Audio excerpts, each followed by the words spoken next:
Bismillahirrahmanirrahim. Bismillahirrahmanirrahim. Assalamualaikum warahmatullahi wabarakatuh. Alhamdulillahirrahmanirrahim. Assalatu wassalamu ala rasulillah. Mabad. Kembali lagi bersama kami di kajian keislaman bersama Waqatul Mengahi dan juga HM Production. Dan pada sore hari ini kita akan membahas tema tentang pacaran no, menikah yes. Ya. Dan untuk membahas tema tersebut bersama saya sudah ada Ustaz Abu Kaisah. Assalamualaikum Ustaz. Waalaikumsalam.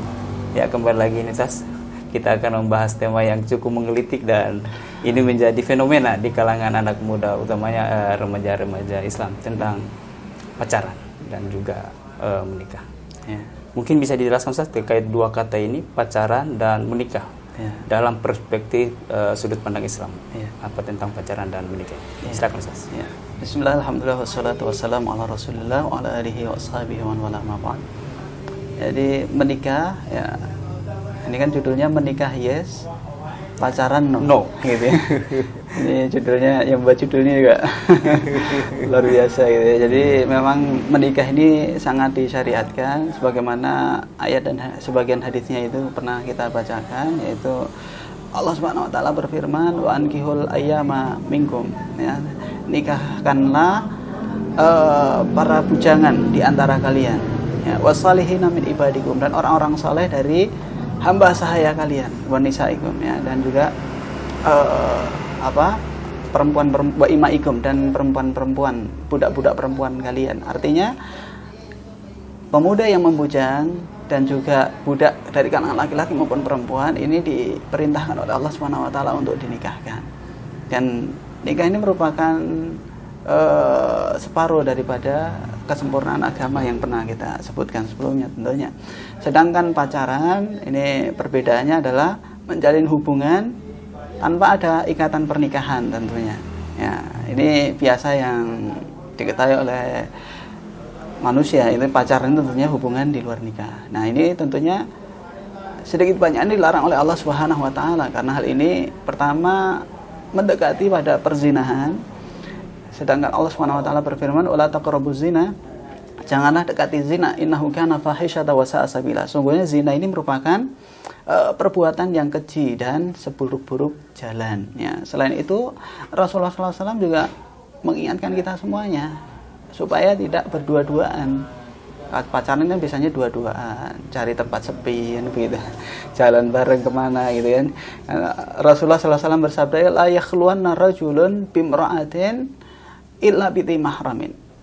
Tidaklah seorang laki-laki berduaan dengan seorang perempuan, maka kecuali perempuan tersebut harus disertai dengan mahramnya. Ya, mahram ini tentunya keluarga perempuan yang tidak boleh dinikahi oleh perempuan tersebut atau tidak boleh menikah dengan perempuan tersebut, baik itu bapaknya atau kakak adik laki-lakinya yang sudah akil balik, sudah dewasa, begitu. Ini menjadi syarat bagi orang yang ingin berduaan, harus ditemui dengan mahram perempuan tersebut. Ya. Dalam lain riwayat disebutkan Rasulullah SAW bersabda, la yakhluwanna rajulun bimra'atin illa syaitanu thalithuhuma. Tidaklah seorang laki-laki dan perempuan berduaan kecuali setan yang ketiganya. Nah, artinya ketika dua insan, laki-laki perempuan menjalin hubungan di luar nikah, tanpa ditemui dengan mahramnya, setanlah yang nemenin mereka, menjadi oknum ketiga yang bisa membisiki ke kanan ke kiri, ya, untuk melakukan hal-hal yang tidak diridhai oleh Allah Subhanahu wa taala, sampai mereka melanggar satu demi satu larangan dari Allah Subhanahu wa taala, hingga akhirnya terjadi sesuatu yang tidak kita kehendaki, apakah mereka melakukan perzinahan sampai hamil di luar nikah atau yang lainnya. Maka dalam hal ini syariat melarang untuk pacaran yang seperti ini. Nah, jadi secara gamblang jelas beda sekali ya antara menikah dengan pacaran seperti itu. Ya. Baik, jelas. Baik, sebelum kita lanjut, kembali saya mengingatkan bahwa hari ini kita juga live di Facebook Waqatul Mengaji dan juga Instagram bagi pemirsa yang mungkin ingin menanyakan terkait dengan tema pacaran maupun menikah ini, bisa langsung komen di Facebook Wakatobi Mengaji maupun di Instagram. Baik, kami tunggu pertanyaan daripada saudara-saudara sekalian. Baik Ustaz, dalam konteks pacaran ini artinya bahwa tadi jelas ayatnya bahwa mendekati zina pun itu kita dilarang. Berarti dalam konteks ini pacaran itu bisa tergolong dalam hukumnya dilarang ya. Iya. Artinya bahwa apabila kita melakukan ini berarti dosa. Dosa. Ada fenomena ini, maksudnya begini. Kalau yang kaitannya dengan kan pacaran berarti mendekati zina. Bagaimana kalau yang pacaran LDR? Yeah. LDR kan jarak jauh. Betul. Artinya untuk ke arah yang sampai melakukan hal-hal yang berdosa, yang berzina itu kan sangat jauh lah untuk bisa dilakukan. Dalam konteks ini apakah memang kalau LDR ini dibolehkan karena konteksnya misalkan dia tidak mendekati zina atau bagaimana? Iya, betul. Sekarang ini memang banyak teknologi yang canggih di masa Iya. ini, sehingga mempermudah manusia untuk melakukan hal-hal yang mungkin zaman dahulu nggak terbayang untuk dilakukan ya. Iya. Gitu. Jadi sekarang model pacaran ada LDR, pacaran jarak jauh gitu ya. Jadi mereka bisa video call, ya kan, bisa telepon-teleponan, ya, bisa WhatsApp atau yang lainnya begitu. Sehingga hal ini dikaji oleh para ulama sehingga mereka menyimpulkan bahwa LDR sekalipun ini ada hubungan yang mendekati perzinahan. Karena zina itu kan tidak hanya melakukan hubungan badan. Layaknya pasangan fisik ya, nggak mesti sentuhan fisik, tidak mesti harus melakukan hubungan badan layaknya seorang suami dan istri, gitu. Tapi mereka akan terganggu oleh hubungan jarak jauhnya, ya, karena dia sering memikirkan, ya, orang yang ada di seberang sana, gitu ya. Maka pikirannya akan tidak fokus lagi, apakah tidak fokus kuliah, tidak fokus bekerja, karena ada pikiran yang terganggu. Ini kata para ulama salah satu jenis zina hati, zina pikiran, ya. Kemudian zina lisan, karena Nabi SAW kan bersabda bahwa mata itu zinanya dengan memandang. Kalau hadits lengkapnya itu mata itu zinanya dengan memandang, hati pikiran itu dengan membayangkan, gitu kan. Lisan itu dengan mengucapkan, mengajak sesuatu yang tidak diridhai oleh Allah Subhanahu wa taala. Ini zina dalam lisan. Karena kan orang mau melakukan zina yang sebenarnya itu kan kalau tidak didahului dengan rayuan, ajakan dan lain sebagainya kan kemungkinan tidak terjadi. Kan nggak mungkin langsung tahu tiba-tiba langsung gini, pasti ada langkah-langkahnya gitu ya. Kemudian memegang, kalau memegang nggak mungkin ya. Kalau di jarak jauh mungkin saling melihat. Mereka bisa video call. Ya, mereka berpikir bahwa yang bisa melihat adalah pacarnya saja, misalnya pacar jarak jauhnya ini saja. Padahal salah satu di antara keduanya bisa merekam. Nah, menginginkan hal yang tidak diridhai oleh Allah Subhanahu wa taala, melihat auratnya misalnya. Ya. Ini juga hal-hal yang terlarang di dalam syariat Islam, gitu ya. Ya, bahkan secara terang-terangan melihat hal-hal yang tidak diridhai oleh Allah Subhanahu wa taala. Mata zinanya dengan melihat. Nah, dia minta sesuatu yang tidak diridhai oleh Allah Subhanahu wa taala, melihat aurat daripada lawan jenisnya misalnya. Padahal nggak ada hubungan pernikahan. Gitu. Saling kirim foto misalnya. Karena hubungannya jarak jauh, dan tentunya akal dan pikirannya akan terganggu karena hubungan jarak jauh ini. Gitu.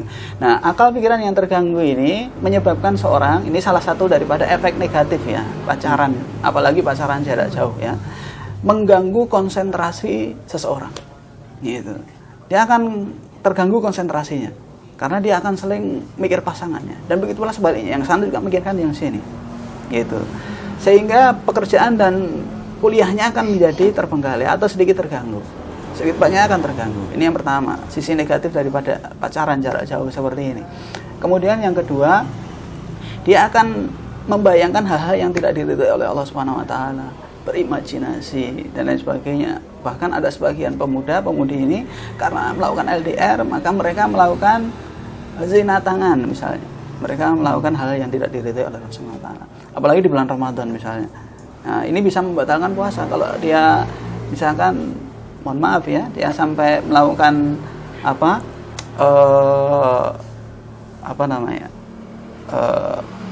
mengeluarkan sperma misalnya, ya kan, dengan disengaja, padahal dia tidak memiliki hubungan dengan sang lawan jenisnya, itu maksudnya hubungan pernikahan gitu. Hubungannya baru pacaran saja, tapi karena hal syaratnya yang begitu tinggi sehingga mendorong hal ini. Nah, ini kemungkaran tentunya. Dan ini kata para ulama itu, kalau mereka menyebutnya istimna itu sengaja mengeluarkan sperma ya di siang hari di bulan Ramadan, ini akan membatalkan puasanya gitu. Kalau di luar bulan Ramadan ini mendatangkan dosa. Kalau di bulan Ramadan dosanya dapat, puasanya batal. Begitu. Dapat dua-duanya. Dapat dua. Dan yang merugikan. Iya. Dua-duanya negatif tentunya. Negatif tentunya. Dan masih banyak efek-efek negatif yang lain. Ada beberapa sebagai contohnya. Misalnya kalau pacaran yang jarak dekat lah gitu, mereka sering keluar, gitu kan, entah itu jajan atau apa, ya kan, malam mingguan atau yang lainnya, menghabiskan uang secara ya cuma-cuma begitu ya, foya-foya. Ya, kalau seandainya uang itu disedekahkan kepada fakir miskin akan lebih bermanfaat tentunya. Nah, padahal kalau seandainya dia gunakan untuk mentraktir pacarnya ini, yang belum tentu jadi istrinya, begitu, atau belum tentu jadi suaminya, ini kan akan mubazir tengah jalan. Artinya selama setahun, 2 tahun, 3 tahun, entah berapa tahun dia pacaran, setiap pekan sekali selalu setor gajinya untuk mentraktir istrinya, mentraktir pacarnya misalnya. Padahal pasti tentu ternyata Allah tidak ridhoi mereka untuk bersama dalam satu ikatan pernikahan. Berarti uang yang dia keluarkan selama ini mubazir. Coba kalau seandainya dia sedekahkan, sedikit saja dia sedekahkan di jalan Allah, pasti itu akan bernilai pahala di sisi Allah Subhanahu wa taala. Ini sisi negatif yang lain tentunya. Kemudian waktu, ya, tenaga dan pikiran akan tentunya terkuras untuk ini. Gitu. Dia akan selalu mikirkan nanti malam minggu pergi kemana lagi ya, untuk pekan depan itu pergi kemana lagi, rencana kemana, terus gitu, akan terganggu dengan hal itu. Nanti biasa senyum-senyum sendiri. Iya, kadang gitu. Bayangkan hal yang betul. Ini akhirnya mengganggu aktivitas harian seperti itu. Maka ini dipandang oleh para ulama ini menjadi sisi negatif daripada pacaran. Itu kalau pacarannya jarak dekat, gitu. Jarak jauh itu ya menghabiskan pulsa, kuota, itu ya, untuk telepon-teleponan atau kirim foto atau apa, suatu hal yang mungkin kurang mendatangkan maslahat. Gitu. Maslahatnya hanya memenuhi hawa nafsu saja. Gitu. Kalau sudah nelpon sudah puas, tapi sebenarnya setan bisikan seperti itu, kurang puas, minta lebih, minta lebih. Kalau cuma nelpon saja kurang ini, minta yang lain lagi, minta yang lainnya, dan bisikan itu terus ada. Apalagi sekarang zaman teknologi, Ustaz ya. Iya, betul. Bisa saja jarak jauh tapi malah lebih ini ya, karena jarak jauh ini mereka lihat, saya nggak bisa dipegang, ya udah deh, kalau memperlihatkan sebagian ini saja nggak apa-apa deh, gitu kan. Akhirnya setan bisikkan terus seperti itu, nanti lama kelamaan akan ini. Dan berapa banyak kasus ya LDR itu, ketika mohon maaf ya, hubungan ini putus, gitu kan, ternyata sang laki-laki itu menyimpan foto-foto atau video-video yang selama ini dia rekam ketika video call, sehingga disebarluaskan. Ini menyebarkan aib. Gitu. Kalau belum jadi pasangan tuh jangan terlalu jual murah lah. Jual murah. Dan jual dia obral gitu kan. Dia obral gitu. Ini nggak boleh. Jadi satu saja kita melangkah pada jalan yang tidak diridhoi oleh Allah Subhanahu wa taala, setan akan terus membuka jalan yang sesat ini, jalan yang menyimpang ini satu demi satu. Sehingga dia akan terus dijauhkan dari jalan Allah Subhanahu wa taala. Satu demi satu kemaksiatan akan dilakukan. Walaupun di awalnya dia, saya insya Allah nggak mungkin, dia itu orangnya soleh, sering ke masjid, misalkan begitu kan. Tapi setan itu dia tidak akan putus asa menggoda manusia. Bahkan ahli ibadah sekalipun itu bisa tunduk di bawah kakinya setan. Pernah dengar kisahnya seorang ahli ibadah? Ini disebutkan oleh Ibnu Katsir rahimahullah. Ini sebenarnya nggak ada hubungan dengan pacaran ya, tapi saya kisahkan sedikit. Disebutkan oleh Imam Ibnu Katsir rahimahullah taala, ada seorang ahli ibadah, nggak tertarik sama sekali dengan wanita. Ya, saya ceritakan secara singkat saja. Pada suatu ketika ada seorang menitipkan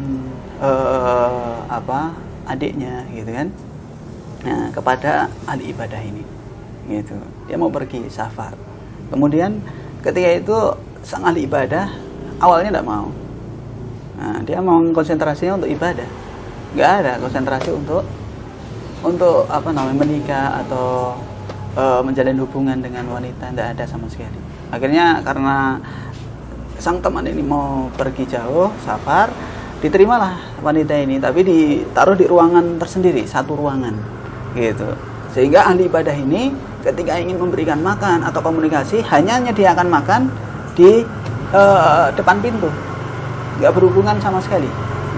Kemudian setan mulai membisikkan, kenapa kamu nggak tanyakan kabarnya, siapa tahu dia lapar, siapa tahu dia sakit, siapa tahu dia membutuhkan ini dan itu. Akhirnya mulai membuka pembicaraan dengan wanita tersebut. Awalnya nggak ada hasrat untuk menanyakan hal itu, tapi setan pinter, dia pengalaman untuk goda manusia, begitu kan. Awalnya nanyakan kabar, gitu kan. Setan bisikan lagi, oh sekali dua kali nanyakan kabar, kamu jangan mudah percaya dengan ucapan wanita itu, gitu. Siapa tahu dia sakit, tapi dia bilangnya baik. Coba cek, lihat langsung, gitu kan. Ini langkah kedua setan. Ya. Satu demi satu, ya, langkah itu diikuti oleh ahli ibadah yang dilihat. Ya. Kemudian ada begitulah seterusnya, gitu. Sampai pada titik tertentu, setan membisikkan sang pemuda yang ahli ibadah ini untuk berzina dengan perempuan tersebut. Akhirnya terjadi perzinahan. Setelah terjadi perzinahan, akhirnya pemuda ini mulai sadar dia itu melakukan kesalahan. Sebelumnya dia nggak mau melakukan itu, karena memang setan dengan caranya, gitu kan, bisa membujuk satu demi satu, ya kan. Kemudian sedikit demi sedikit sang pemuda ini sehingga memang bisa terjerumus dalam perzinahan ini. Kemudian setelah itu karena dia takut, ya, diketahui oleh orang karena wanita tersebut dizinahi kemudian hamil, akhirnya setan bisikan, sudah, supaya kamu gak diketahui oleh orang, gitu kan, kamu bunuh saja wanitanya. Sudah berzina, dibunuh pula, gitu. Kemudian ditunjukkan, sudah, ya, kuburkan saja di tempat sini oleh setan ini. Kemudian dikuburkan. Setelah dikuburkan, gitu kan, nanti kalau seandainya saudaranya ini datang, bilang saja, ya, dia itu bagaimana, gitu kan, pokoknya pergi atau bagaimana, ya, sehingga sudah nggak tahu lagi kabarnya. Gitu. Akhirnya benar datang, itu dia sudah berzina, membunuh, bohong lagi sama temannya. Gitu. Dia bohong, ketika bohong, gitu kan, maka sang saudara ini sempat menginap di situ dan Allah takdirkan saudaranya ini bermimpi, ditunjukkan tentang ini kuburan saudarinya. Nah, setelah itu digali dan benar ada makam di situ, ada bajunya sang adik dan lain sebagainya. Gitu. Akhirnya setelah itu dilaporkan kepada qadhi, ya. Kemudian karena terbukti orang ini membunuh, ahli ibadah ini membunuh, akhirnya dia dihukum pancung. Itu. Sebelum pedang ini memutus lehernya, setan pun masih bisa busuk dia. Gitu. Sekarang ini kamu tidak ada yang bisa nolong kecuali aku. Kecuali si setan ini, iblis ini. Kalau kamu mau, ya, sujud saja kepadaku, nanti aku akan tolong. Gitu. Ya. Akhirnya pemuda ini mengatakan, saya nggak bisa sujud lagi kan, keadaan terikat, gitu kan. Paling tidak kamu tundukkan kepalamu. Akhirnya ketika ditundukkan, plus, ya, meninggal dalam keadaan kufur, berbuat syirik kepada Allah Subhanahu wa taala. Nah, ini setan satu demi satu langkah itu akan ditempuh sehingga manusia akan tersembuh. Ini bayangkan, ini ahli ibadah bisa dipancing seperti itu. Apalagi yang bukan ahli ibadah, ya. Iya. Artinya jangan sampai kita terjerumus dalam perbuatan seperti itu. Kalau ini sudah tahu perbuatan haram, ya tinggalkan. Segera berlindung kepada Allah Subhanahu wa taala dari perbuatan tersebut. Jangan dengan mengatasnamakan, oh ini bukan pacaran kok, ini Islami. Namanya ta'arufan nih. Jadi kenalan, ya kan. Saya nggak jalin hubungan, cuma WA-an saja. Oh, nggak WA-an, messenger itu sama itu. Nanti setan demi satu sedikit demi sedikit akan menuntut manusia ke arah kemaksiatan yang lain. Jadi pelan-pelan ya. Pelan-pelan itu. Tanpa dirasakan. tanpa dirasakan, tanpa karena disadari. dia menganggap tanpa disadari, dia menganggap ini perbuatan yang wajar kok, Masih nggak wajar, bermaksiat, nggak bermaksiat kok. Kecuali kalau saya duduk bareng, jalan bareng, gitu misalkan. Awalnya begitu, tapi nanti satu hari dia akan dibisik oleh setan, kapanlah sesekali ketemu kan, gitu atau bagaimana. Pasti ada jalan, pasti ada bisikan untuk melakukan seperti itu. Karena orang yang melakukan kemaksiatan, kalau dituruti, itu kan setan sudah senang. Kemudian dia akan bikin langkah yang berikutnya, dan begitulah seterusnya. Sampai manusia ini melakukan dosa-dosa besar yang tidak diridhai oleh Allah Subhanahu wa taala. Begitu. Karena mereka itu, setan ini lagi nyari teman. Iblis itu lagi nyari teman untuk bisa menghuni nerakanya Allah. Kan Allah berfirman di dalam surat Al-A'raf ketika menceritakan kondisinya iblis yang disuruh sujud sama Adam nggak mau. Yaitu. Kemudian dia sudah divonis masuk ke dalam neraka, iblis mengatakan, "Tsumma la'atiyannahum min baini aydihim wa min khalfihim wa an aymanihim wa an syama'ilihim fala tajidu aktsarahum syakirin." Ya Allah, ya, berikan kesempatan aku akan menggoda, aku akan menjerumuskan manusia dari arah depan, dari arah belakang, samping kanan, samping kiri. Samping kanan, samping kiri. Didatangi terus sama setan. Fala tajidu aktsarahum syakirin. Maka engkau tidak akan jumpai mereka itu bersyukur lagi kepadamu, ya Allah. Dijerumuskan sama si iblis ini. Manusia ini ya gitulah. Karena kelemahan iman, ya, kelemahan hati, ya, kelemahan ilmu dan lain sebagainya, sehingga satu demi satu ini bujuk rayunya setan ini diikuti oleh mereka. Ya, padahal kita disuruh oleh Allah Subhanahu wa taala untuk menjauhi setan ini dan untuk menjadikan setan sebagai musuh. Ya, inna syaitana lakum aduwan. Sesungguhnya setan itu musuh bagi kalian. Fattakhidhuhu aduwa. Ambillah dia sebagai musuh. Kita sama musuh masa ngikutin jalannya kan nggak mungkin. Harusnya ditentang itu jalannya. Gitu. Segera ditinggalkan bisik-bisikannya. Begitu. Iya, baik, Ustaz. Menarik sekali apa yang tadi disampaikan sama Ustaz Abu Haisa, bahwa yang ahli ibadah pun bisa terjerumus ya, apalagi teman-teman, sahabat-sahabat kita di luar sana yang mungkin secara ilmu agama mungkin kurang. Sebaiknya lah hal-hal seperti pacaran ini mungkin dihindari. Iya, begitu. Sebaik mungkin jangan dilakukan. Jangan sampai. Gitu. Masih banyak cara yang lebih islami dan lebih aman untuk membangun relationship sebelum jalannya cuma satu sebenarnya, pernikahan. Begitu. Pernikahan yang sah sudah. Yang sah. Setelah itu bebas nih. Iya. Istilah kata dari ujung rambut sampai ujung kaki halal. Silakan. Gitu. Dan bernilai ibadah. Ini kan ada satu sahabat yang bertanya kepada Nabi SAW, yaitu, apakah seseorang yang melakukan hubungan badan dengan pasangannya, dengan istrinya, itu akan mendapatkan pahala?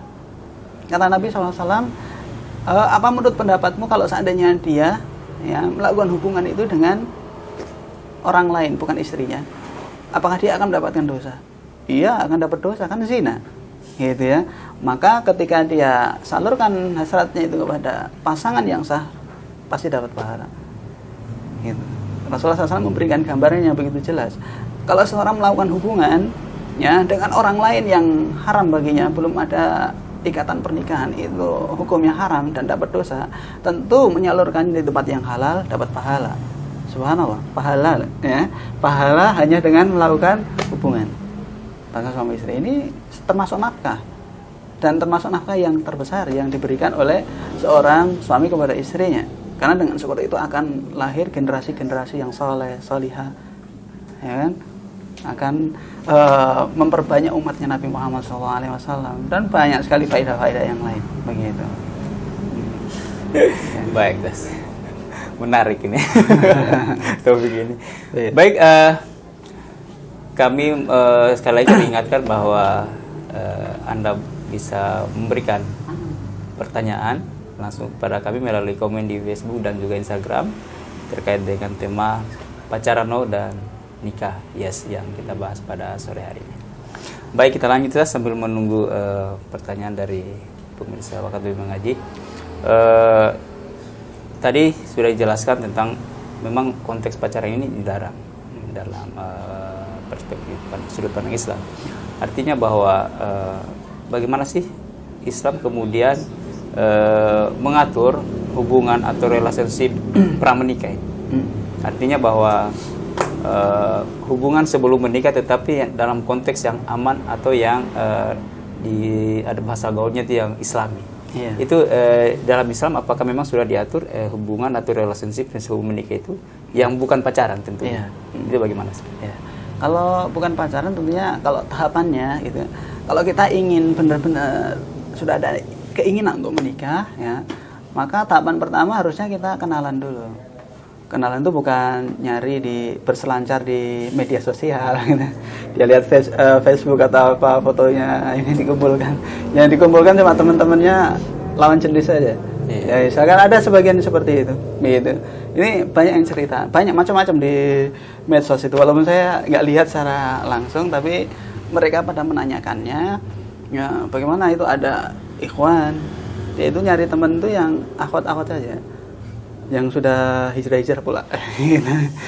Nah begitu. Dan yang akhwat ini banyak juga yang nyari teman yang ikhwan-ikhwan juga. Kalau seandainya mereka upload foto gitu kan, wah nanti yang komen banyak gitu. Senang dengan komennya seperti itu, Masya Allah, Subhanallah, ganteng, soleh, bla bla bla gitu ya. Begitu pula yang lain juga begitu. Jadi kalau yang akhwat yang posting ya, wah Subhanallah, salihah, lebih cantik, bla bla bla bla gitu. Suka dengan seperti ini. Nah, hubungan seperti ini sebetulnya tidak sesuai dengan syariat. Yang sesuai bagaimana? Ya, kalau kita ingin kenalan, gitu kan. Oh, ada informasi nih, akhwat, rumahnya di mana? Di Pongo misalnya. Contoh saja gitu kan. Kita datangi rumahnya, perkenalan dengan keluarganya, ada bapaknya, ada ibunya. Nah, sehingga tidak menyelisih syariat. Kan Rasulullah SAW bersabda, la yakhluwanna rajulun bin mar'atin illa bidhi mahramin. Tidaklah seorang laki-laki berduaan dengan perempuan, harusnya ada mahramnya, itu ada bapaknya langsung. Kenalan langsung ada bapaknya. Kenapa kita takut biasanya ini ya, backstreet gitu ya? Backstreet. Ya. Jadi hubungannya itu lewat jalur belakang ya. Gitu. Jalur belakang. Jadi nggak diketahui oleh orang tua dulu. Bahkan mereka sebagian tuh kawin lari karena nggak diridhoi oleh orang tua sang perempuan atau orang tua sang laki-laki. Nah, ini yang ditempuh oleh pemuda-pemuda yang kurang dalam masalah ilmu agama, mereka melakukan backstreet ini. Hubungan lewat belakang ini ya. Ya. Sehingga hal ini sebenarnya tidak diridhoi oleh Allah Subhanahu wa taala. Tidak diridhoi oleh Allah, orang tuanya pun tidak ridho. Coba kalau seandainya kita kenalan, langsung bertemu dengan orang tuanya, silaturahim lah kalau bahasa kita. Sebenarnya lebih tepatnya ziarah ini ya. Berkunjung ke rumah orang tersebut atau perempuan tersebut, tapi dia ditemani oleh mahramnya. Mau bapaknya, mau kakaknya, mau adiknya atau siapa, dan dilakukannya di rumah dia. Ada kecurigaan? Tidak ada. Ada bapaknya, ada, aman gitu. Nggak melanggar syariat, tidak gitu. Kan nggak mungkin kita disaksikan sama bapak kemudian kita pegang-pegang. Nggak mungkin juga gitu. Ya kan? Pasti dia akan jaga jarak, jaga apa gitu. Nah, ini yang tahap pertama, kita kenalan. Kenalannya dengan cara yang baik gitu. Jangan lewat foto. Ini nggak saya anjurkan. Kenapa? Foto ini bisa jadi diedit-edit.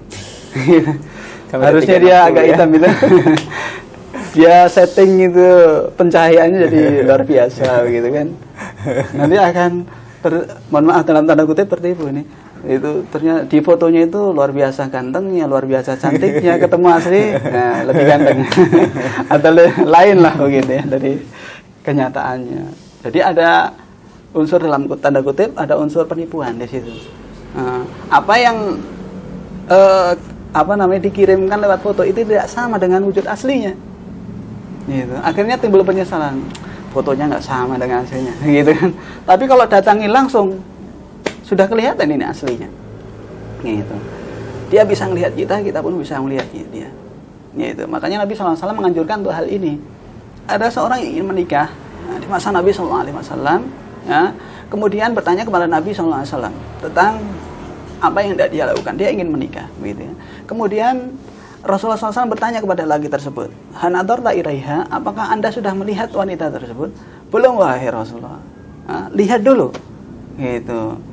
Itu bisa memotivasi anda untuk lebih semangat untuk menikahinya, gitu. Kalau memang wanita itu menarik hati kita, gitu ya. seperti itu. Tapi kalau seandainya nggak apa-apa, kan itu silaturahim atau ziarah itu. Kalau seandainya ada yang tidak sesuai, tidak apa-apa. Nah, maksudnya tidak harus dilanjutkan ke jenjang pernikahan begitu loh. Tapi secara syariat kenalannya sudah sesuai dengan aturan syariat Islam, tidak lewat jalur belakang. Ini yang pertama gitu. Yaitu kenalan ditemani, wanita tersebut ditemani oleh keluarganya. Kalau kita nggak perlu ditemani oleh keluarga kita, nggak jadi masalah. Biar sendirian nggak jadi masalah begitu. Laki-laki ya gitu. Nanti kalau ditemani sama bapak sama kita dikain langsung lamaran gitu. Tahap yang kedua gitu, kalau memang sudah cocok gitu ya, maka kita khitbah gitu. Khitbah itu istilah kata kayak booking gitu. Khitbah itu kayak booking gitu. Kalau kita baru kenalan gitu, wanita tersebut dilamar oleh orang boleh gitu. Kan kita baru kenalan, itu ada ikhwan yang lain juga kenalan, tapi dia duluan yang khitbah, dia duluan yang lamar, maka kita terlambat gitu. Artinya kalau wanita tersebut sudah nerima, kita nggak boleh lagi mengkhitbah wanita tersebut. Nah, kenapa? Karena Rasulullah SAW bersabda itu tidak boleh seorang mengkhitbah perempuan yang sudah dikhitbah oleh saudaranya. Gitu. Kalau sudah dilamar oleh saudaranya, nggak boleh kita lamar lagi. Maka tahap yang kedua ini, kalau wanita tersebut belum dilamar, maka kita booking dulu dilamar. Kalau sudah kita lamar, maka harapan dari ikhwan yang lainnya sudah putus. Karena ini sudah di booking sama kita, misalnya istilah kata itu ya. Jadi sudah dilamar sama itu. Nah, kalau sudah di khitbah ini, ya, tahapan yang berikutnya tinggal merencanakan kapan dilaksanakan akad. Dan selama di khitbah ini belum ada pernikahan, belum ada hubungan, nggak boleh hubungan seperti jalan bareng dan sebagainya, belum boleh, karena belum sah, belum resmi untuk menjadi suami istri.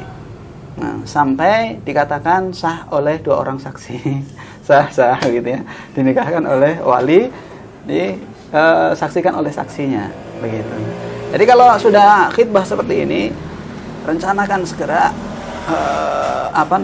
untuk melaksanakan akad nikah, supaya hati kita dan hati wanita tersebut itu tidak menggantung dan tidak disisipin dan tidak dibisikin oleh setan gitu untuk melakukan hal yang tercela. Nggak apa-apa, kan sudah khitbah, kan sudah di booking, jadinya nggak apa-apa jalan bareng gitu.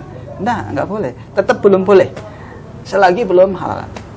Nah, makanya segera laksanakan akad, minimal akad dulu, ya kan. Resepsinya nanti nggak apa-apa. Nah, walimahan beda antara akad dengan walimah. Kalau resepsinya itu, pestanya itu kan namanya walimah. Ya, jadi akadnya dulu nggak apa-apa. Yang penting terpenuhi syarat dan rukunnya, sudah sah, sudah boleh jalan bareng. Gitu. Syukur-syukur sekaligus bisa akad langsung walimah. Gitu. Setelah itu sudah selesai. Mau apapun juga halal, insyaallah. Gitu. Harusnya tahapannya begitu. Baik, ya menarik sekali, Ustaz. Baik, pemirsa Waktu Ngaji, kembali kami ingatkan bahwa Anda boleh mengajukan pertanyaan melalui komen di Facebook maupun Instagram. Gimana? Ada pertanyaan? Ustaz, dari gimana itu bantahan, Ustaz? Bantahan terhadap orang yang mengatakan bahwa gimana kita cara mengenal calon istri kita nanti, sedangkan kita tidak melakukan proses apa-apapun. Jadi pacaran ini seolah-olah proses mereka anggap itu, Ustaz, proses mengenal baik buruknya, bebek bobotnya, itu bantahan terhadap orang yang mengatakan seperti itu, Ustaz. Iya, jadi tadi kan dijelaskan tuh pengenalan secara fisik. Sementara relationship pramenikah ini kan lebih mempelajari karakter. Betul. Nah, bagaimana sih Islam memberikan solusi untuk itu? Iya. Artinya bahwa untuk pendalaman karakter, kemudian 2 kepribadian yang mau menyatu ini biar nanti setelah menikah lebih nyaman, lebih nyambung, komunikasinya lebih terarah lah. Iya. Tidak terjadi bisa saling mengerti lah ya. Mengerti satu sama lain. Itu bagaimana, Ustaz? Ya. Ini sebetulnya banyak caranya ya. Yang pertama sebetulnya waktu ta'aruf itu, waktu kenalan tadi, itu kan dia bisa menanyakan hal-hal yang ingin dia tanyakan. Mengenal karakter tadi, gitu. Mengenal fisik dengan melihat, mengenal karakter dengan membuka pembicaraan. Gitu. Pembicaraan ini yang pertama. Ketika kenalan tadi, dia bisa mempelajari karakternya. Tapi bagaimanapun juga, kita kan nggak mungkin dapat istri yang 100% Sempurna. keinginan, ya keinginannya sesuai dengan keinginan kita. Mesti ada kelebihan dan kekurangan. Betul. Maka kita harus memahami bahwa diri kita memiliki kelebihan dan kekurangan, istri kita memiliki atau calon istri kita itu memiliki kelebihan dan kekurangan. Maka salah satu bentuk kesempurnaan akhlak kita adalah bisa menerima kekurangan pasangan. Begitu ya. Ini satu. Gitu. Kita harus memahami. Kalau kita nggak paham syariat, kalau ukurnya hawa nafsu misalkan, ternyata mohon maaf ini. Yang perempuan lihat fisiknya laki-laki misalkan, wajahnya ganteng, rupawan gitu kan. Tapi mohon maaf itu. Setelah misalkan dia menjadi suami istri, ternyata ada fisiknya yang tidak dia suka karena memang nggak kelihatan tertutup pakaian atau apa begitu ya. Begitu pula sang laki-laki misalkan lihat istrinya misalnya ya, atau calon istrinya ketika kenalan itu wajahnya cantik, menawan juga gitu. Ternyata setelah menjadi pasangan gitu kan, ternyata ada bagian fisik yang tidak disukainya misalkan ya. Maka kalau dia paham tentang syariat Islam dengan baik, dia harus bisa menerima kekurangan karena di sisi lain dia punya kelebihan. Rasulullah SAW memberikan jalan. Rasulullah SAW pernah bersabda, kalau seandainya ya kalian melihat ya kekurangan pada istri kalian, ya lihat kelebihannya. Ya, lihat kelebihannya. Kelebihannya itu bisa nutup kekurangan karena manusia nggak ada yang sempurna. Gitu. Kalau kita hanya menuruti hawa nafsu misalnya, oh kita pengennya yang cantik, rupawan, gini, ini fisiknya luar biasa begitu kan. Akhlaknya itu selalu nurutin keinginan kita. Ya kalau gitu kita jangan nyari istri, nyari aja budak. Jadi apa namanya? Kalau budak itu kan selalu menuruti apa yang kita inginkan. Begitu. Ya, jadi kita jangan nyari yang seperti itu. Kita berkaca dulu lah. Gitu. Toh kita ini nggak sempurna juga. Ya. Sempurna dari sisi fisik tidak, sempurna dari sisi akhlak pun juga tidak. Ya, ada kekurangannya pasti. Kalau kita memiliki kekurangan dan maunya dimaklumi oleh pasangan, kenapa kita tidak melakukan hal yang sama? Gitu. Pasangan kita punya kelebihan dan juga ada kekurangan. Ya, kelebihannya kita sanjung-sanjung, kita banggakan, kita apa. Tapi kenapa kekurangannya kita tutupin? Malah kita tolak. Ada sebagian yang berpisah, menceraikan pasangannya lantaran dia begini dan begitu. Ya, karena tidak sesuai dengan hawa nafsunya misalnya. Ya, ini sebenarnya yang kedua ya. Ya, artinya ketika seorang memahami syariat Islam dengan baik, maka dia bisa menerima kekurangan dan kelebihan pasangannya sebagaimana kekurangan dan kelebihan dirinya itu juga ingin ya dimaklumi oleh pasangannya juga. Nah, semakin dia paham tentang dinul Islam dengan baik, maka dia akan mengetahui hal ini. Tapi kalau tidak, tolak ukurnya pasti hawa nafsu. Ya, tolak ukurnya hawa nafsu. Hawa nafsu dalam tanda kutip, oh fisik itu saya maunya begini. Oh, saya maunya itu yang putih tinggi, begini. Kalau nggak dapat putih tinggi, saya nggak mau nikah, ya selamanya jomblo. Gitu. Yang putih tinggi maunya nyarinya juga yang ganteng tinggi juga, yang maju. Kita nggak seperti itu, nggak memenuhi syarat misalnya. Gitu. Ini sebagai contoh saja. Kalau kita mencarinya yang sempurna menurut kita, gitu kan, itu belum tentu baik di sisi Allah Subhanahu Wa Taala. Iya. Saya punya satu cerita itu, kejadian fakta. Ada fakta kejadian ini. Jadi ini terjadi di Arab tentunya, gitu. Jadi ada seorang laki-laki, dia itu menikahi seorang wanita, gitu. Menikahi seorang wanita. Kemudian ketika dia nikahi wanita tersebut, dia jumpai ada kekurangan. Dia nggak mau terima itu kekurangan. Dia maunya itu apa yang dia lihat itu fisiknya bagus gitu kan. Yang dia lihat kan ketika kenalan kan biasanya wajah, telapak tangan, dia nggak lihat dalam-dalamnya bagaimana begitu. Setelah menikah baru ketahuan. Ya, ada sisi-sisi yang tidak dia sukai.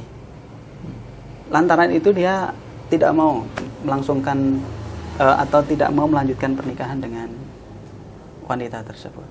Ya, kemudian akhirnya wanita itu menikah dengan lelaki yang lainnya lagi, artinya sudah diceraikan begitu ya. Ternyata dia menemukan kebahagiaan di sana. Ternyata sang laki-laki ini tidak menemukan kebahagiaan karena yang dia cari itu adalah dia terus berimajinasi mencari wanita yang sesuai dengan khayalannya. Gitu. Ada satu lagi kejadian. Ada seorang wanita yang solihah, gitu ya. Kemudian dia dia terkenal di kampus itu wanita yang baik, solihah, gitu kan. Kemudian ada seorang pemuda yang menyukai perempuan tersebut. Ya. Perempuan ini disukai oleh pemuda tersebut. Awalnya pemuda ini nggak tahu tentang perihal wanita tersebut karena beda fakultas begitu ya. Tapi dia mengenal itu dari saudarinya itu teman sekelasnya, teman kampusnya gitu. Dia kalau di rumah itu sering menceritakan, saya punya teman namanya Fulana, dia itu akhlaknya baik, agamanya baik dan lain sebagainya, sehingga saudaranya ini berniat untuk menikahinya. Nah, kemudian setelah itu dia coba ya untuk berkenalan dan lain sebagainya dan berusaha untuk menikahi wanita tersebut. Nah, setelah itu karena wanita tersebut sudah percaya ya kepada laki-laki ini, maka dia menceritakan, ya, saya punya satu rahasia gitu kan, tapi saya anggap Anda adalah orang yang soleh dan bisa menjaga amanah ini, jangan ceritakan kepada orang lain bahwa saya ini punya penyakit ini dan itu. Solihah, tapi punya kekurangan, memiliki satu penyakit begitu ya. Ternyata laki-laki itu tidak bisa menerima, gitu. Dia pikirkan semalam 2 malam, akhirnya berapa hari kemudian dia bilang ke wanita tersebut, saya mohon maaf, saya nggak bisa nikahin lagi. Ya, saya batalkan untuk menikah dengan Anda. Kenapa alasannya? Saya maunya itu wanita yang sempurna, nggak sakit. Seperti itu. Oh ya, nggak apa-apa. Dengan sakit hati, wanita tersebut menerima keputusan itu. Tapi yang bikin nggak terima itu apa? Dia menceritakan aibnya ini ke orang-orang yang ada di sekitarnya. Jangan menikahi wanita ini begini dan begitu. Gitu. Ala kuliah, singkat cerita, wanita ini bersama 2 orang tuanya menunaikan ibadah umrah. Ya. Kemudian di sana ada seorang wanita tua yang membutuhkan bantuan, kemudian dibantu karena akhlak wanita ini sangat mulia, akhirnya dia bantu nenek-nenek tersebut, ya, orang tua tersebut dibantu dan lain sebagainya. Ternyata nenek ini memiliki cucu seorang pemuda yang ganteng, rupawan dan lain sebagainya, bisa menerima wanita ini dengan baik. Setelah pulang ke negerinya, dihubungi, akhirnya mereka menikah, melangsungkan pernikahan dan dikaruniai anak. Anaknya juga parasnya bagus, gitu kan, akhlaknya bagus. Sedangkan tadi lelaki yang pertama tadi yang menolak wanita ini lantaran penyakitnya, dia dikarunia menikah dengan wanita lain, dikarunia anak dan sakit keras. Gitu. Allah langsung balas. Gitu. Artinya janganlah melihat seorang itu dari fisiknya, dari apa gitu kan. Kalau dia bagus agamanya, gitu kan, bagus akhlaknya, maka nikahilah. Kekurangannya maka kita bisa terima dengan apa adanya. Jadi kalau seandainya ditanyakan bagaimana ini sanggahan bagi orang-orang yang mengatakan bahwa pacaran itu untuk mengenal karakter, gitu ya. Maka kalau karakter itu tidak akan bisa dikenal dengan baik kecuali mereka berdua akan hidup dalam satu rumah terlebih dahulu. Kalau pacaran itu yang ditampakkan yang baik-baiknya biasanya. Iya, betul. Ya. Jadi dengan pacaran itu kalau kata mereka bisa mengenal karakter itu salah. Karena pacaran itu penuh dengan kedustaan. Yang laki-laki menampakkan baiknya saja, yang perempuan juga seperti itu. Sehingga ketika mereka berumah tangga, walaupun pacaran sampai 7 tahun, 8 tahun, lebih dari itu, ketika berumah tangga kaget. Gitu loh. Kenapa? Ini dulu ketika pacaran selama bertahun-tahun nggak ada muncul sifat seperti ini. Ketika berumah tangga malah kaget. Gitu. Tapi kalau kita baru menikah, baru mempelajari karakter satu dengan yang lainnya, hidup berumah tangga, ya, sebulan, 2 bulan, setahun, 2 tahun, akan tahu karakter satu dengan yang lainnya. Mereka sejak awal tahu karakternya, ini mudah marah, oh ini maunya begini, ini maunya begitu.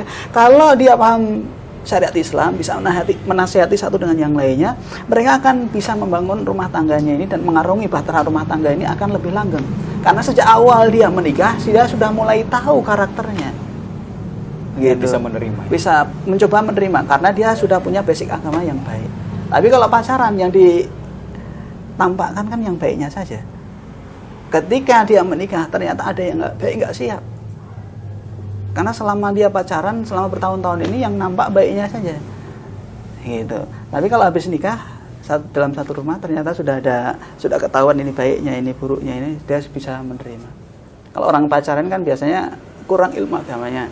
Tapi kalau yang melangsungkan pernikahan, kita husnudzan mereka sudah mulai paham tentang dinul Islam. Dia akan bisa menerima kekurangan pasangannya masing-masing dan dia berusaha menyempurnakannya.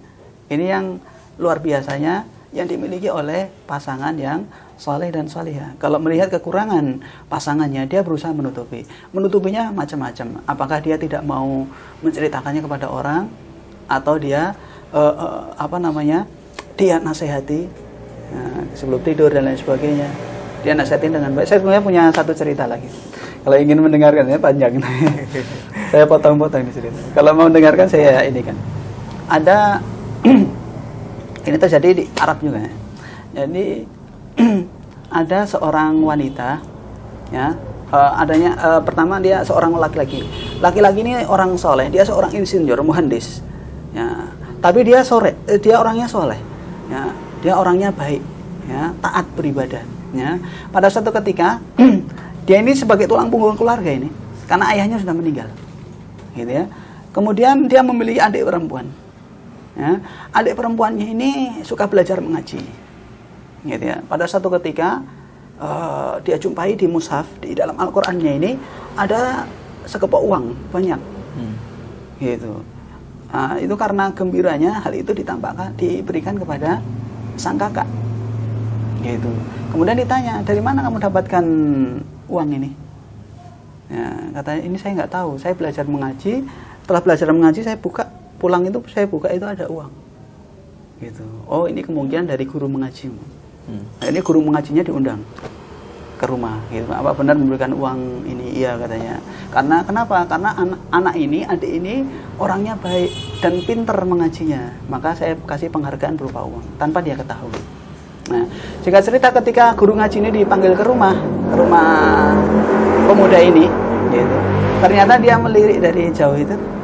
Nah, dia mulai suka sama guru ngaji. Tapi bedanya sang pemuda ini pemuda yang miskin. Sedangkan perempuan ini perempuan yang kaya raya. Ya, perempuan yang kaya raya, anaknya orang kaya. Gitu. Tapi karena keinginannya dia tertarik untuk menikahi wanita ini, akhirnya dia ungkapkan. Nah, akhirnya setelah itu dia laki-laki ini pergi ke rumah orang tuanya, ya, berusaha untuk meyakinkan dan melamar dan meyakinkan orang tuanya. Orang tuanya nggak mau. Dia nggak mau menikahkan anaknya dengan pemuda miskin seperti ini, nggak mau. Tapi sang perempuan ini karena melihat kesalihan pada diri sang pemuda ini, akhirnya dia mengatakan, membujuk orang tuanya. Itu, saya bisa menerima keadaan lelaki ini apa adanya. Orang ini soleh, gitu. Miskin nggak jadi masalah, gitu. Saya akan menerima keadaannya. Gitu. Akhirnya singkat cerita mereka menikah. Setelah menikah mereka membangun rumah tangga di luar dari rumah keluarga perempuan ini. Ya. Kemudian dia tanpa diketahui oleh suaminya, ini yang saya maksudkan, dia menutupi aib suaminya. Kan suaminya miskin, ya. Penghasilannya nggak seberapa, begitu ya. Akhirnya dia bilang cerita ke orang tuanya tanpa memberitahu suaminya, gitu. Cerita ke orang tuanya. Orang tuanya kan ceritanya mau main ke rumahnya, gitu. Sang anak cerita, gitu. Kalau Anda main ke rumah saya, gitu, nanti jangan kaget kalau seandainya kami itu makannya cuma sayur-sayuran, kacang-kacangan, gitu. Karena saya itu nggak suka daging, nggak suka ikan, nggak suka makan makanan begitu, nggak suka, gitu. Akhirnya hal itu sudah dipahami oleh orang tuanya. Ketika main disuguhkan apa adanya, mereka paham. Bahkan sang orang tua itu menasihati menantunya ini itu dengan mengatakan, ya anak, kamu kalau beli lauk itu jangan daging, jangan ikan, jangan yang mahal-mahal itu, bukan, jangan yang itu, karena anak saya nggak suka ini. Gitu. Mendengar perkataan itu sang suami nangis. Kenapa? Padahal sang suami itu bukannya tidak mau belikan, memang tidak mampu belikan, tapi sang istri begitu sangat bijaksananya menceritakan kepada keluarganya bahwa dirinya tidak mau makan daging dan lain sebagainya. Kenapa? Ingin nutupin aib suaminya yang hanya mampu membelikan sayur-sayuran, kacang-kacang. Ya, luar biasa. Menutupi kekurangan pasangan di hadapan keluarga besarnya. Keluarga besarnya orang kaya. Gitu. Kalau nggak makan daging, nggak makan ikan, nggak makan apa, kelihatan aib gitu ya. Tapi di keluarga suaminya, itu memang kemampuannya seperti itu. Tapi sebagai istri yang salihah, yang bijaksana, dia bisa menutupi kekurangan suami. Akhirnya dipeluknya itu sang istri. Nah, ada yang lebih dahsyat lagi di akhir cerita ini. Jadi saya ceritakan sampai agak akhir gitu ya. Kalau maaf agak lama sedikit. Jadi suatu ketika itu kan sang suami ini ya diisukan memiliki wanita lain. Jadi dia itu berhubungan dengan wanita yang namanya Khadijah. Nah, akhirnya diisukan, dicari tahu, istrinya berusaha nyari tahu, dan benar dia berusaha ngambil HP istrinya, dicari, ternyata ada nama Khadijah. Akhirnya sang istri nangis luar biasa nangisnya. Karena apa? Dia berusaha setia pada suaminya, malah suaminya berbuat serong. Ini anggapan istrinya seperti itu, berbuat serong, ya berhubungan dengan Khadijah. Yaitu ketika suaminya datang, ya langsung sang istri menanyakan siapa Khadijah. Gitu. Bukankah saya ini sudah berusaha memberikan pelayanan yang sempurna dan paripurna gitu ya kepada Anda gitu kan? Kenapa ada satu nama wanita lain namanya Khadijah? Ya, maka sang suami menjawab dengan senyum gitu kan. Kamu tahu siapa Khadijah? Gitu. Gitu. Nggak tahu siapa itu. Ya, kalau begitu telepon nomornya. Gitu. Akhirnya ditelepon.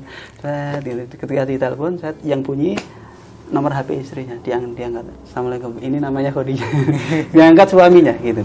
Habis itu suaminya mengatakan bahwa kedudukan Anda di sisi saya itu seperti Khadijah di hadapan Rasulullah SAW. Ya, Khadijah itu wanita yang kaya raya, luar biasa, ya, memperjuangkan, menutupi aib suaminya dan lain sebagainya dengan hartanya. Dan posisi Anda itu seperti itu di hati saya. Maka nomor Anda saya kasih nama Khadijah. Khadijah itu bukan wanita lain. Akhirnya istrinya tambah nangis luar biasa. Gitu. Saya ingin berusaha seperti Khadijah, seperti itu. Dan di sisa umur saya ingin seperti itu katanya. Luar biasa. Gitu. Jadi seperti inilah. Kalau kita ingin menjalin hubungan keluarga itu kan jangan ingin pasangan itu menuruti keinginan kita terus gitu. Kelihatan sempurna di mata kita terus enggak gitu kan. Tapi kita berusaha melihat kekurangan pasangan itu sebagai bentuk kesempurnaan yang Allah ciptakan pada dirinya dan berusaha kita tutupi begitu. Ya, jangan terus mengikuti kalau saya pengennya kalau Anda ingin sempurna itu harusnya begini. Pengennya cantik gini. Tapi nggak punya modal untuk beli kosmetik misalnya, nggak ngasih uang misalnya. Ya jangan begitu. Jadi jangan melihat kekurangan itu sebagai kekurangan, tapi lihatlah kekurangan itu sebagai kelebihan yang Allah berikan kepada pasangan kita. Begitu. Sehingga bahtera rumah tangga kita ini bisa bertahan. Begitu. Tapi kalau kita melihat kekurangan terus dengan kekurangan tidak berusaha untuk memperbaikinya, maka kekurangan ini akan terus menjadi cacat, menjadi aib di mata kita. Dan kita bisa jadi tidak akan menerima kekurangan itu terus ya, satu demi satu kekurangan itu bertambah terus, akhirnya suatu hari akan meledak. Nah, saya kemarahan lantaran melihat kekurangan pasangan ini itu mengakibatkan pada perceraian. Jangan seperti itu. Terimalah kekurangan pasangan sebagaimana kita mau ya orang lain itu menerima kekurangan kita juga. Ya, luar biasa, Ustaz. Jadi memang mendengar pemaparan dari Pak Ustaz tadi bahwa memang pacaran bukan solusi ya Ustaz. Bukan. Artinya bukan solusi untuk mencari kesempurnaan seorang pasangan. Betul. Dan pacaran itu bukan jalan untuk mempelajari karakter. Betul. Kalau mempelajari karakter itu hidup dalam satu rumah. Nah, kan nggak mungkin pasangan laki-laki dan perempuan itu hidup dalam satu rumah kecuali harus menikah terlebih dahulu. Dan dari situ dia bisa mempelajari dan menerima kekurangannya masing-masing. Begitu. Nah, baik. Ya, kembali kami ingatkan bahwa Anda boleh bertanya melalui komen di Facebook maupun Instagram. Bertanya terkait dengan tema pacaran versus menikah. Pacaran no, menikah yes. Bagaimana, masih ada waktu ya? Oke, baik. Jadi ada pertanyaan yang masih di hati. Oh iya. Saya mau bertanya. Sepakat ya. Dapat pakai saja dengan kamera. Sana aja kirim mas saya. Oh, gambar. Apa yang tahu? Tadi ada yang kirim gambar. Oh gitu ya. Ada Baik. pertanyaan. Oke. Ya, Ustaz, ada pertanyaan ini dari pemirsa Wakatobi Mengaji. Ada lagi. Jika ketertarikan fisik dalam memilih pasangan merupakan hal yang tercela, mengapa ada pensyariatan nazar dalam Islam? Iya, betul. Itu bagaimana, Ustaz? Sebelumnya kita nggak pernah bilang bahwa ketertarikan fisik itu tercela ya, tidak. Tidak sama sekali. Bahkan Rasulullah SAW sendiri bersabda itu, tunkahul mar'ah li arba. Wanita itu dinikahi karena 4 perkara. Yang pertama disebutkan apa? Li jamaliha, karena kecantikannya. Ya, tapi yang perlu diketahui, jangan menjadikan kecantikan sebagai prioritas. Nggak ada yang mengatakan bahwa kecantikan secara fisik itu apa namanya? Tercela gitu, atau menikahi wanita karena fisiknya itu tercela. Tidak ada yang mengatakan seperti itu. Tapi yang menjadikan suatu hal itu kurang baik itu adalah apa? Ketika dia menjadikan kecantikan sebagai prioritas. Nggak apa-apa nih, agamanya, mohon maaf ya, agamanya non muslim, kemudian nggak pernah sholat, nggak apa-apa, yang penting cantik. Misalkan begitu. Ini yang tidak benar. Kalau Rasulullah SAW memprioritaskan fatfar bidzatiddin, ya, pilihlah yang baik agamanya, taribat yadak. Kamu akan mendapatkan sesuatu yang sangat banyak. Kalau orang yang paham dinul Islam dengan baik, maka dia bisa memberikan pelayanan yang sempurna kepada suaminya, begitu. Karena dia tahu hak suami atas istrinya, gitu. Istri tahu bagaimana menunaikan kewajiban atas suaminya. Tapi kalau wanita cantik, kecantikannya bisa jadi bukan untuk suaminya. Dia berdandan untuk orang lain. Dia bekerja di mana. Dia berdandannya ketika mau keluar rumah.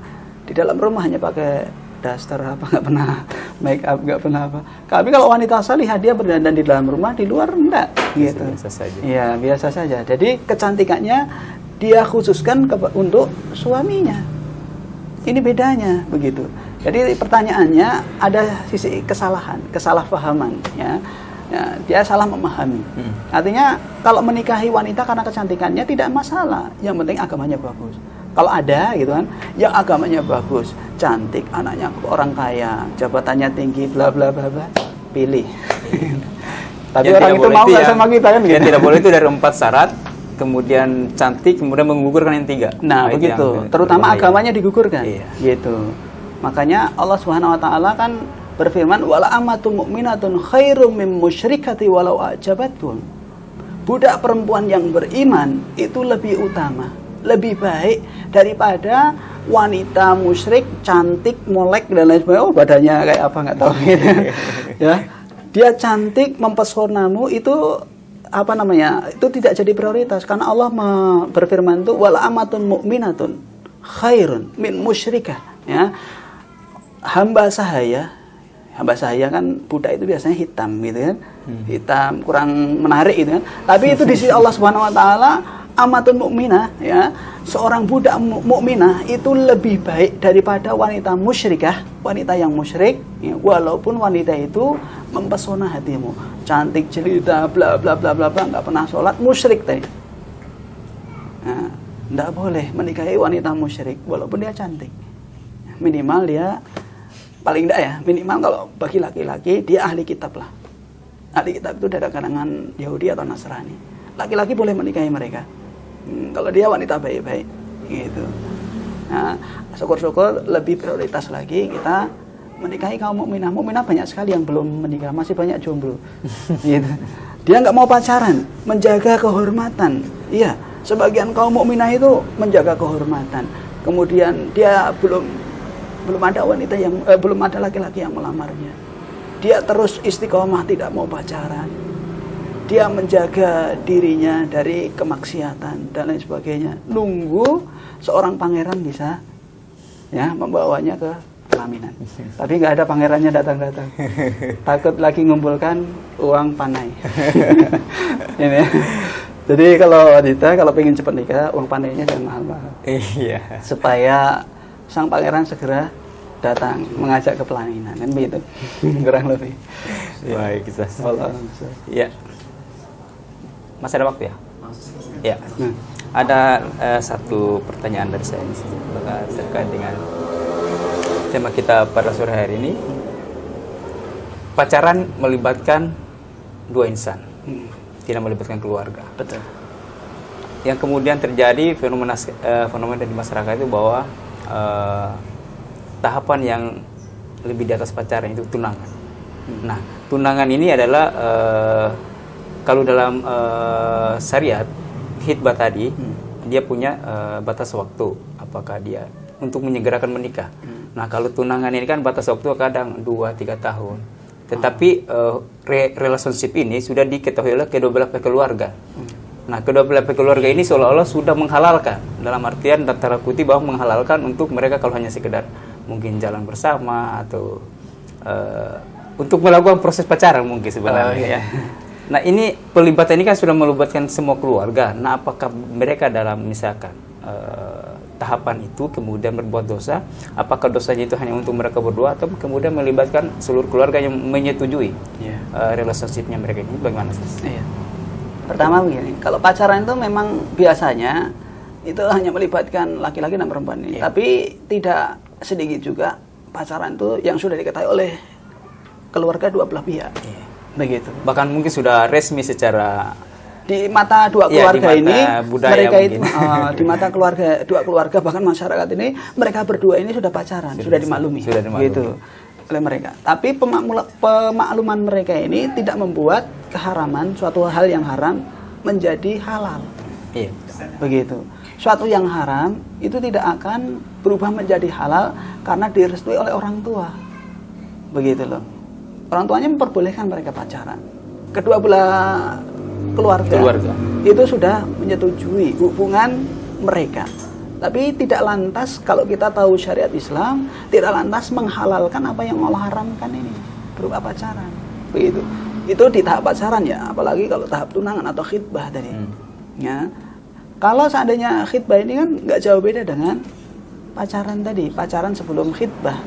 Gitu. Kalau ini diizinkan oleh keluarga pun tetap hukumnya haram di mata syariat. Gitu loh. Kenapa demikian? Karena mereka belum menjalin hubungan pernikahan. Sampai keduanya sah menjadi pasangan suami istri, baru boleh jalan bareng. Bahkan melebihi itu boleh. Seperti itu. Artinya kan kalau sudah halal, mau melakukan apapun juga tidak apa-apa. Gitu. Tapi kalau bisa ya menjaga adab kesopanan, jangan melakukan apa-apa itu di publik. Ya, di depan publik gitu kan. Sekarang itu yang aneh itu adalah orang yang baru pacaran, nah, itu sudah ngumbar kemesraan di depan umum. Media sosial. Iya, di media sosial juga begitu. Tapi kalau orang yang sudah menikah, malah ngumbar. Inilah. Gitu. Harusnya ya dibalik gitu. Mengumbar kemesraannya kalau yang sudah nikah itu baik di dalam rumah maupun di luar rumah, tapi jangan terlalu vulgar begitu. Dan orang yang pacaran harusnya jangan pacaran, apalagi sampai ngumbar kemesraan gitu. Ngumbar kemesraan baik di dunia nyata maupun di dunia maya. Dan repotnya lagi kalau sudah sering upload foto selama bertahun-tahun, akhirnya putus, sibuk untuk menghapus kenangan memorinya begitu. Dan masih banyak lah kelemahan-kelemahan. Intinya dari pertanyaan tadi, mau seseorang sudah tunangan atau belum, mau seseorang sudah khitbah atau belum, selagi belum melangsungkan akad nikah, maka hubungan di luar nikah ini berupa pacaran, jalan bareng atau yang lainnya ini direstui maupun tidak sama orang tuanya, hukumnya tetap haram. Tidak boleh. Dan dosanya ditanggung oleh mereka berdua maupun orang yang menyetujuinya. Menyetujui itu ya, Ustaz. Begitu. Harusnya kan Rasulullah SAW bersabda, "Man ra'a minkum munkaran falyughayyirhu biyadihi." Kalau seandainya kalian melihat kemungkaran, maka cegahlah dengan tangan. Jangan diizinkan malah. Kalau ini kan diizinkan, nggak apa-apa mi sudah tunangan, nggak apa-apa mi sudah khitbah, nggak apa-apa mi saya sudah saling tahu dua keluarga. Malah diizinkan, jangan. Man ra'a minkum munkaran falyughayyirhu biyadihi. Kalau seandainya ada seorang yang melihat kemungkaran, cegah dengan tangan. Larang, jangan pacaran dulu sampai benar-benar sah di mata agama maupun di mata pemerintahan, minimal di mata agama. Nah, sudah sah gitu kan. Pak ilm yastati' fa bilisani, kalau seandainya tidak mampu mencegah dengan tangan, cegah dengan lisan, dinasihati. Nah, jangan pacaran dulu, kamu ini belum sah menjadi pasangan suami istri dan lain sebagainya, dinasihati. Kalau nggak bisa, panggillah siapa yang bisa menasihati. Nah, atau minimal percepatlah akad nikahnya. Akadnya dulu, nanti resepsinya nanti. Kalau belum punya uang, masih ngumpulin uang panai nanti. Yang penting akadnya sah dulu biar mereka bisa melakukan hal yang halal. Begitu. Fa illam yastati' fa biqalbi. Kalau nggak mampu, maka ingkari dengan hati. Sebenarnya orang tua itu mengingkari dengan tangan bisa, mengingkari dengan lisan bisa. Apalagi mengingkari dengan hati. Jadi kalau melihat kemungkaran, jangan dilegitimasi, tapi dicegah. Gitu. Jangan dibiarkan. Gitu, malah disuruh lagi. Ini orang zaman sekarang, orang tua zaman sekarang itu malah aneh itu. Anak muda sering di rumah itu, jangan-jangan kamu nggak laku nak, nyari pacar sana. Itu ini musibah juga. Pemuda ini Kalau nggak punya pacar dibilang nggak laku. Gitu. nggak laku. Ini musibah. Padahal dia menjaga kehormatan. Begitulah yang perempuan, gitu kan. Kenapa kamu itu setiap malam minggu nggak ada orang yang ngajakin kamu jalan-jalan, kamu nggak laku? Kayak subhanallah, dia lagi menjaga kehormatan, menunggu orang soleh yang melamar. Lah kok dibilangnya nggak laku? Padahal bukan nggak laku sih, tapi mahal gitu. Iya, jual mahal. Beda dengan yang Yang diobral gitu. Allah alam. Baik. Ya baik, Ustaz, masih menarik ini pembahasan kita, tapi karena waktu yang membatasi, kita mungkin pembahasan kita kali ini mungkin sebab ada punya beberapa kesimpulan terkait dengan tema pacaran no nikah yes ini, bahwa memang pacaran bukan menjadi solusi untuk kemudian mengenal karakter pasangan untuk bisa melanggengkan suatu hubungan ke jenjang pernikahan. Jadi ada solusi-solusi lain yang kemudian disyariatkan, yaitu melalui taruh tentunya, dengan beberapa tahapan-tahapan yang disyariatkan pengenalan tadi. Jadi ya sebaiknya pacaran dihindari. Betul. Oleh semua Dijauhi pihak. sejauh-jauhnya. Dijauhi sejauh-jauhnya. Ya, Kecuali setelah menikah. kecuali setelah menikah. Karena itu juga tidak menjamin hubungan bisa langgeng hingga ke akhir hayat. Baik Ustaz, terima kasih atas waktunya. Sampai ketemu kembali di lain kesempatan. Billahi taufiq wal hidayah. Assalamualaikum warahmatullahi wabarakatuh. Waalaikumsalam.